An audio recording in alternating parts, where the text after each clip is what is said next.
Joining us for that purpose is Mr. Artis Pabriks. He's former Latvian Defence and Foreign Minister. Mr. Pabriks, welcome to TVP World. Thank you for taking the time. Good morning. Good morning to you, sir. So, the Baltic states joined the European Union 20 years ago. They're small, on the outskirts, on the edges, if you like, of the European Union. However, their voices have become louder in that time. They've been through COVID, various economic challenges and so on, and have come through relatively unscathed, often doing better than other EU countries. And now, with the Russian invasion of Ukraine, they are also loud in their support of Ukraine. Do you feel that the centre of gravity of the European Union is moving eastwards? Well, we would like to hope so, that gravity center is moving, because it's not just about the Baltic states, because if we speak about the outskirts, what about Finland? Finland is even a bit more to the east and north, but in the Western Europe, there is no whatsoever any doubt that Finland belongs to the heart of liberal democratic tradition. In any case, I think that the Russian invasion in Ukraine and the general behavior of Russian reviving empire, I think moves this gravity center somewhere, I would say, closer to the Baltic Sea, which in my view entails Baltic countries, Nordic countries, Finland, and in this case also Finland, and hopefully also, as far as political views, such countries as Netherlands, UK, and one day perhaps even at least northern Germany. So this is in our interest that this part of region is heard more, because we all can benefit of this, and actually Europe can benefit of our position, at least vis-a-vis Russia. Right, and now the Baltic states have been pivotal in advocating for a robust EU and NATO response to Russian aggression, and the Baltic states emphasize the need for continued solidarity and support for Ukraine. So how do you feel like now the Baltic states are balancing the national security concerns with the broader commitments to EU and NATO alliances? Well, first of all, we are very much committed to our own security, because it's basically no more discussions that, for instance, our military spending should be around 3%. And I believe that we might go even above that, just like in Poland. So we see Poland as a very natural partner for us because of your size, of course, as well. You're much larger than our country. Another thing is that we are also very much transatlantic. So differently from some other European nations, we want to keep this connection between Europe and United States and Canada on the other side of the ocean as a very strong connection.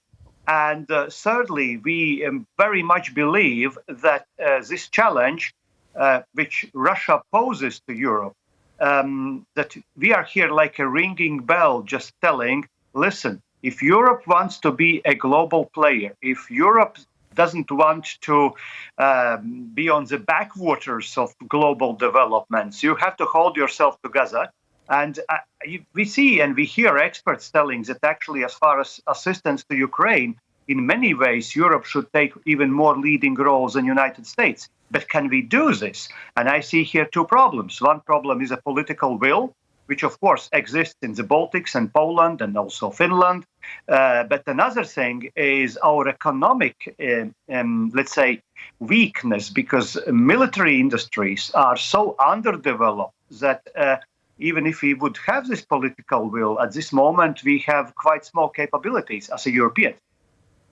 Yes, I mean, the military infrastructure is underdeveloped, and I think that's a realization that many European countries are coming to at the moment since this aggression by Russia. I'd like, though, to move on to something else, and that is the role of the Baltic states within the European Union and also the population's attitudes towards the EU. Now, the vast majority of the population in all three of the Baltic states are pro-EU or don't feel strongly one way or the other. But there is a minority in each of the three Baltic states who are anti-EU, and the reason they give for that predominantly is that they want less EU interference in how they run, how the state is run. Is that, in your opinion, the main reason, or is there some kind of pro-Russian sentiment driving this? Well, it differs. If you are looking to the ethnic Russian population in Baltic states, then of course there is one part, not all, but one part of them which are more longing for the Russian Empire than, for instance, for Europe. But it would be wrong to say that all Russians are like this who live in Latvia.